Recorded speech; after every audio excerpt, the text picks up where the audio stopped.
Caros irmãos, caras irmãs, amigos e amigas que estão conosco neste momento, agradecemos a Deus pela vida de cada um e como tem sido já vários domingos, mesmo após a pandemia, quando a igreja decidiu continuar, optou por continuar, estar trazendo aulas gravadas da escola dominical para que muitos pudessem ser atingidos, mesmo porque alguns ainda não puderam voltar ao presencial nos templos. Agradecemos a Deus por essa oportunidade. Coube a mim então, depois de um bom tempo, estar aqui com vocês. Vamos orar pela orientação e a sabedoria do Senhor. Agradecemos a Deus por mais esta oportunidade de estarmos aqui junto com muitos irmãos, até mesmo, Senhor, alguns que nós não conhecemos, mas o Senhor os conhece e, pelo nome de Jesus, estará trazendo através desses momentos de reflexão para cada um a palavra de vida eterna, trazendo a salvação, o conhecimento da santa palavra para a vida eterna no Senhor Jesus. Nós oramos, pedimos e agradecemos neste nome de Jesus. Amém, Senhor. Caros irmãos, no meu caso, pretendo continuar, sempre que eu voltar aqui, estar conversando, se vocês bem se lembram, das nossas aulas, sempre em redor de uma temática que é a maturidade cristã. A maturidade cristã é algo que nós já conversamos no início, que vai atingindo todas as áreas da nossa vida, não é? De maneira que a mesma graça salvadora vai também santificando-nos até que alcancemos a estatura do varão perfeito que é colocada na palavra do Senhor, que é a estatura de nosso Senhor Jesus Cristo, a perfeita varonilidade, né? A estatura do varão perfeito. E nós então, neste mesmo tema, hoje queremos conversar ainda que um pouco a respeito desta maturidade, desta santidade revelada nos nossos relacionamentos, né?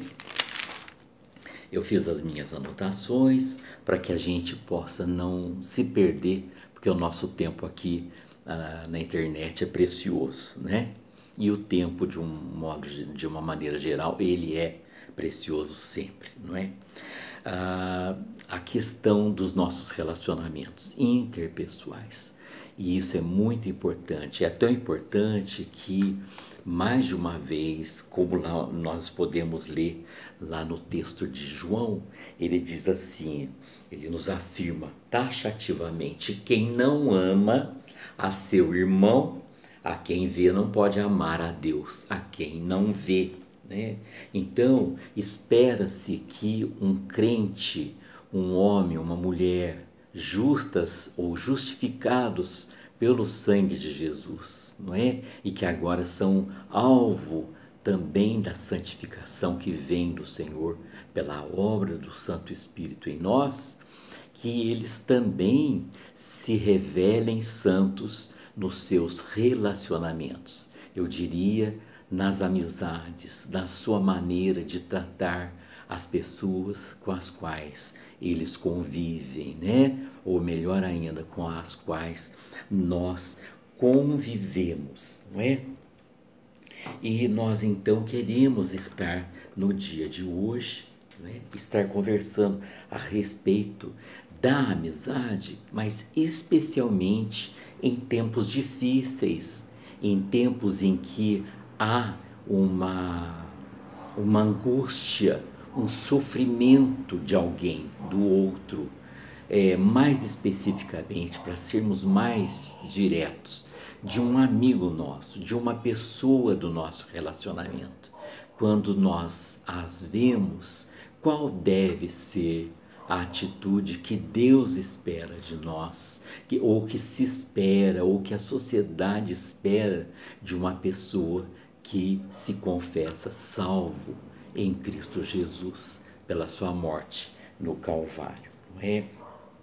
Então nós queremos estar conversando sobre a importância deste momento e das possibilidades, inclusive, de perdão, de compreensão, de recomeço da amizade, no caso dela ter sido bloqueada ou até cortada, ou por um momento perdida.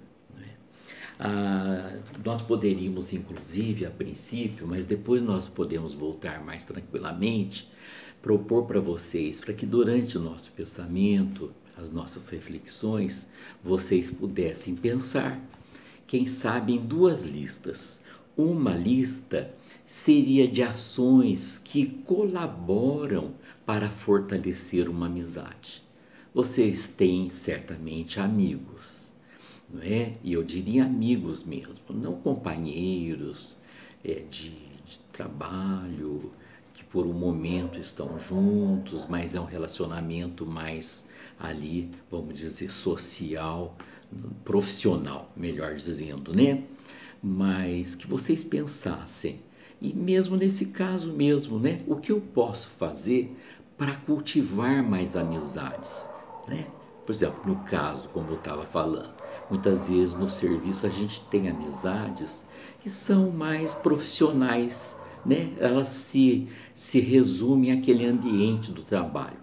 Mas o que eu, como cristão, poderia fazer para que fosse mais que isso? Para que eu pudesse amar mais pessoas, para que eu pudesse alcançar mais pessoas com a minha amizade, né? E uma outra lista poderia ser de ações que, ao contrário, deixam a amizade em perigo, não é? Fazem com que a amizade corra perigo e fatalmente venha a ser destruída, né? Sabemos de amizades que por muitos anos foram assim cultivadas de uma maneira belíssima e que de repente, por algum motivo, acabaram, né? Foram estancadas, destruídas. Às vezes amizade entre irmãos, entre familiares, entre pessoas, irmãos da própria igreja, né? Isso é muito sério. Mas certamente a gente vai voltar a conversar sobre isso. Alguns textos bíblicos, e para não dizer mais que alguns, né? Muitos textos bíblicos, sempre de alguma forma direta ou indireta, nos exortam a respeito destas coisas, não é? Eu gostaria de pensar em Eclesiastes, por exemplo. Alguns textos é interessante que possamos ler, né, meus irmãos? Então, Eclesiastes, eu marquei aqui, Eclesiastes 4, do versículo 9 ao 12, diz assim, olha, melhor é serem dois do que um, porque maior é o pagamento pelo seu trabalho. Porque se caírem, um levanta o companheiro, mas ai do que estiver só, pois caindo não haverá quem o levante. Também se dois dormirem juntos, eles se aquecerão, mas se for um sozinho, como se aquecerá? Se alguém dominar, ou melhor, se alguém quiser dominar um deles, os dois poderão resistir. O cordão de 3 dobras não se rompe com facilidade, né? Então, falando do valor de nós contarmos com amizades, mas eu diria, amizade é algo muito profundo, não é? No outro momento, a Bíblia vai dizer que há amigo que é mais que um irmão, né? Então, amizades, aquelas que você conta para os momentos de alegria e também para os momentos de tristeza, não é? Que vão te suportar, te sustentar em nome do próprio Deus em momentos de grande angústia que certamente sobrevêm a todas as pessoas neste mundo, não é? Neste mundo de tantas provações e de aflições, como o próprio Jesus nos exortou. Também podemos ler Davi nas suas orações, lá no Salmo 41, né? Eu marquei aqui do versículo 5 ao 9. Ele diz assim: os meus inimigos falam mal de mim. Quando é que ele vai morrer e ser esquecido? Se algum deles vem me visitar, diz coisas vãs, amontoando maldades no coração ao sair. É disso que fala. Continuando, né? Todos os que me odeiam se reúnem e ficam cochichando, pensam o pior a respeito de mim, dizendo: foi uma peste que deu nele e caiu de cama e não vai se levantar mais. Até o meu amigo íntimo, em quem eu confiava, que comia do meu pão, levantou contra mim o seu calcanhar. É assim um texto muito pesado, meus irmãos, e muito triste, e que nos chama muita atenção. E Davi está citando isso numa oração que ele está fazendo ao Senhor, em grande tribulação de alma e de espírito, né? O texto que eu citei agora há pouco está em Provérbios 17:17, que eu falei do amigo, né? O amigo ama em todo o tempo. O amigo ama em todo tempo, e na angústia se conhece o irmão. Então eu diria assim, trocando em miúdos, né? É na angústia que nós conhecemos os verdadeiros amigos, que a gente conhece um irmão que não é um irmão de sangue, com laços de sangue, mas é um irmão, não é, com laços de amizade, de afetividade, de solidariedade, por que não dizer laços espirituais, criados pelo próprio Deus, né? Alimentados pela palavra de Deus, alimentados pelo Espírito Santo, para voltar na temática do crescimento em direção à maturidade cristã. Meus irmãos, o texto não poderia ser outro, assim, o texto base, né? Como eu disse, independente, porque existem muitos, mas o texto base mesmo para o nosso estudo de hoje, quem sabe do próximo domingo ou dos próximos domingos, né? Está mais lá no livro de Jó, não é? O livro de Jó, no capítulo 2, do versículo 11 ao 13, diz assim: quando 3 amigos de Jó ouviram que todo este mal havia caído sobre ele, vieram cada um do seu lugar. Elifaz, o temanita, Bildade, o suíta, e Zofar, o naamatita. Tinham combinado ir juntos, condoer-se dele e consolá-lo. De longe, eles levantaram os olhos e não o reconheceram. Então ergueram a voz e choraram, e cada um, rasgando o seu manto, lançava pó ao ar sobre a cabeça. Sentaram-se com ele no chão durante 7 dias e 7 noites, e ninguém lhe disse uma só palavra, pois viam que a dor era muito grande. Nós sabemos a história de Jó, meus irmãos. Jó, então, o episódio, né, a história de Jó, o livro está lá, antes do livro de Salmos, né, antes do livro de Salmos, que está o livro de Salmos bem no meio da Bíblia, né, para facilitar. Nós sabemos que Jó era um homem bem conceituado, bem posicionado na sociedade na época. Pelo que fala, ele era um fazendeiro, não é? De sucesso, bem sucedido. E ele era um homem justo e fiel a Deus, segundo a própria palavra. E ele consagrava os filhos e as filhas, a sua casa ao Senhor. Mas em determinado momento, Jó perde os seus filhos numa grande tempestade, um vendaval, né? E a casa onde eles estavam rui sobre eles e todos são mortos. E antes também os campos, a fazenda de Jó foi assaltada por marginais e eles roubam todo o gado, não é? As posses, os bens de Jó. E como se isso não bastasse, ele é acometido de uma doença séria de pele. Alguns comentaristas dizem da possibilidade de ser um câncer de pele. A Bíblia fala de tumores, não é? Os médicos calculam que pudesse ser uma dermatite aguda. O fato é que Jó foi ficando tão arrasado, não é?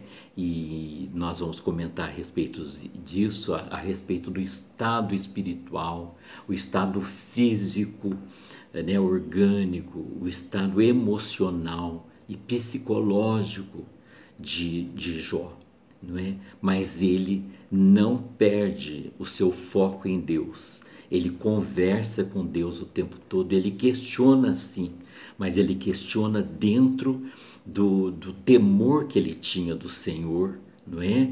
E na sua angústia, debaixo do amor, da graça, da tolerância e da compreensão do próprio Deus que amava antes de tudo aquele homem, né? E se orgulhava dele, se orgulhava da sua justiça, da sua bondade, da sua comunhão com ele, né? E Jó então, ele sempre coloca e ele questiona em meio a todo esse sofrimento, não é? E aí, como era de costume judaico, ele se senta na cinza, talvez no lugar onde se queimava o lixo, né? Na região onde ele habitava, né? Jó. E os amigos então, Elifaz, Zofar e Bildade, eles se levantam, sabem da desgraça que acometeu a casa de Jó. E aliás, até a esposa de Jó o abandonou. Eles se levantam e combinam entre eles de vir visitar o seu amigo e consolá-lo e condoer-se com ele, quer dizer, sentir a dor com ele, ter compaixão, quer dizer, sentir a dor com ele, não é? E eles se levantam e se dirigem, mas ao longe eles já veem a situação daquele amigo e eles então choram, né? Rasgam as suas vestes, como era costume da cultura judaica, né? Jogam pó sobre as cabeças e ficam em luto ali com Jó, também de acordo com a cultura, com o costume, durante 7 dias e 7 noites, sem dizer uma palavra, porque a dor, não é? Diz que Jó arrumou um caco, não é, de cerâmica, e com esse caco ele raspava as feridas, não é, que estavam infeccionadas e minavam pus, né? Então, assim que foi o encontro deles. Não queremos aqui desmerecer o intuito, a intenção daqueles amigos de Jó, não é? Eles não quiseram abandonar, eles ficaram com ele.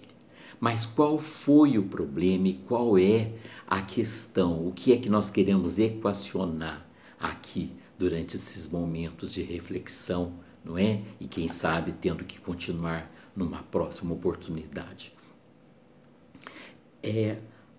Como eles permaneceram ao lado de Jó. Eles se achegaram? Sim. Isso é positivo? Sim. Nós devemos fazer isto em momentos em que amigos, pessoas estão passando por dificuldades e sofrimento, dor e angústia? Sim, é isto que o Santo Espírito espera de nós. Mas os amigos de Jó permaneceram com ele? Tiveram uma atitude de realmente estar com ele, uma atitude de empatia, de colocar-se no lugar dele, de sentir compaixão, né? Pelo que nós vemos, lendo todo o texto de Jó, né? E o discurso de Elifaz, o discurso de Zofar, o discurso de Bildade, nós vemos que não. Eles se achegaram, mas se colocaram numa posição de acusadores e de julgadores. Nós não somos chamados para sermos juiz. O próprio Jesus diz: eu não vim para condenar, mas vim para salvar o que havia se perdido, né? Então ele diz para a mulher adulta: tampouco eu te condeno, né? Vai e não peques mais. Então é esse Deus amoroso que, pela comunhão que temos com Ele, nós conhecemos. E na medida em que nós nos afastamos ou o acompanhamos de longe, nós não o conhecemos e consequentemente fazemos mau juízo deste Deus, não o compreendemos e não o revelamos para as pessoas que estão sofrendo, passando por um momento de angústia. A ponto do próprio Jó dizer lá no capítulo 2, do versículo 10, ou melhor, desculpe, meus irmãos, desculpe, citei, são vários textos, né? Deixa eu ler mais um pouquinho aqui para frente. Já eu acho, para nós não perdermos o nosso tempo, achei aqui. É que eu pus bem para frente, mas senti vontade de citar antes. Jó, capítulo 16, o versículo 21 e o 22. Jó vira-se para os amigos em meio à sua dor e diz assim, olha que judiação, meus irmãos, para sermos assim, bastante simples na nossa fala. Tenham pena de mim, meus amigos. Tenham pena de mim, porque a mão de Deus me atingiu. Porque vocês me perseguem como Deus me persegue e não cessam de devorar a minha carne?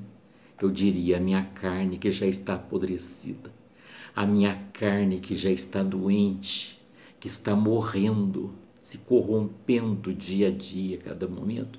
Vocês ainda querem devorar o que sobrou dela? Tenham pena de mim. Meus irmãos, o que meus amigos, as pessoas que convivem comigo falam de mim? Elas me veem como um amparador, um acolhedor, alguém que se coloca no lugar do outro para sentir com ele a sua dor e não julgá-lo, mas ajudá-lo a se levantar novamente em nome de Jesus.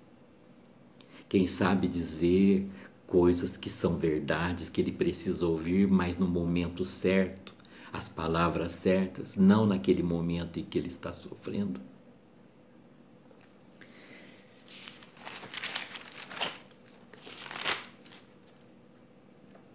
Quando a mulher de Jó diz para ele, amaldiçoa este teu Deus, amaldiçoa este teu Deus, e morre, né? Jó, também no meio do seu sofrimento, para confirmar que nós dissemos que ele não abandona o seu temor a Deus, questiona sim, mas não perde a sua fé, não é? Não perde a sua esperança, não é? Ele vai dizer em determinado momento, eu sei que o meu Redentor vive e eu também viverei. Ele apenas estava sofrendo grande dor, meus irmãos, minhas irmãs, e ele precisava de alguém que o compreendesse naquele momento e o acolhesse, não é? E o escondesse um pouco de tanta desgraça, de tanta dor. E ele diz para a mulher dele, temos recebido de Deus o bem, por que não receberíamos também o mal? Vejam então, meus irmãos, a humildade de Jó. Embora ele questionasse a Deus por que ele estava passando aquilo, mas ele aceitava ao mesmo tempo, não é? Ele sofria, era um momento de dor, humanamente era impossível para ele, mas no seu espírito ele adorava a Deus.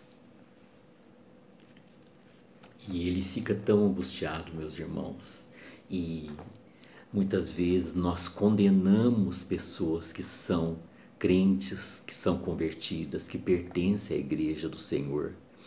E nós as condenamos quando elas, no momento de angústia, choram, sentem medo, e nós talvez precipitadamente as julguemos e digamos e consideremos que elas são pessoas que não estão vivendo a sua fé, não é? Porque estão sentindo medo e porque estão chorando, não é?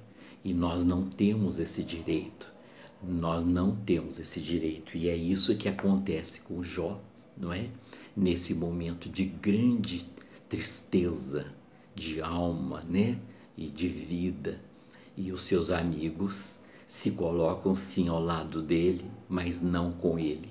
E aí o condenam e acrescentam um fardo maior ao seu sofrimento, não é? À sua dor, ao invés de procurar aliviá-la, não é?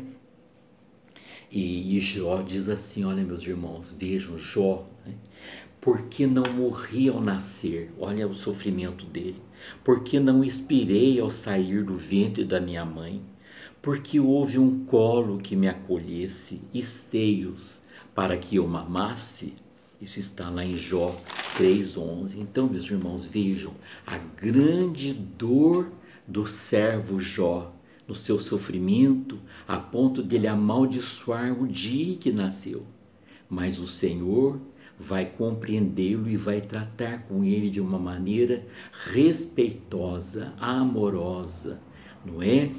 Revelando-se a ele, a ponto dele dizer, eu te conhecia de ouvir, mas agora os meus olhos te veem. Então, é assim um tratamento de Deus com Jó, não é? Na grandeza da sua bondade, não é? Na grandeza da sua misericórdia e de busca do seu servo que era amado por ele. E Jó também buscando não perder essa comunhão. E é nesse estado que os amigos de Jó o encontram, não é? Sentado em cinza, com a pele coberta de tumores, bolhas, feridas, infecções de pele espalhadas pelo corpo todo.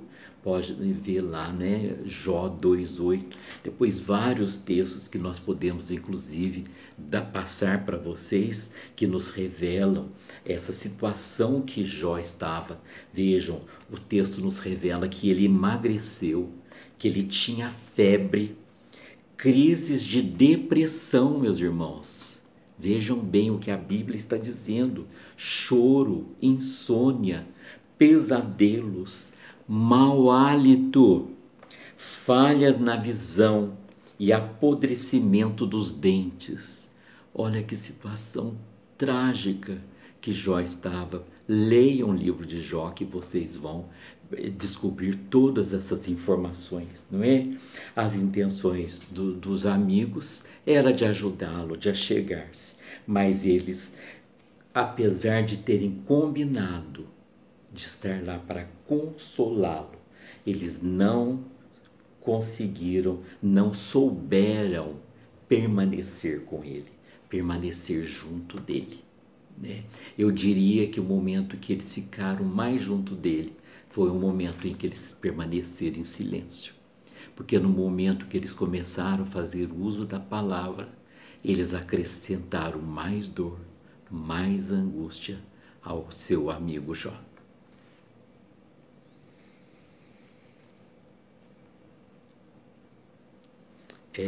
Arthur Schopenhauer fala que amor tem que ser compaixão.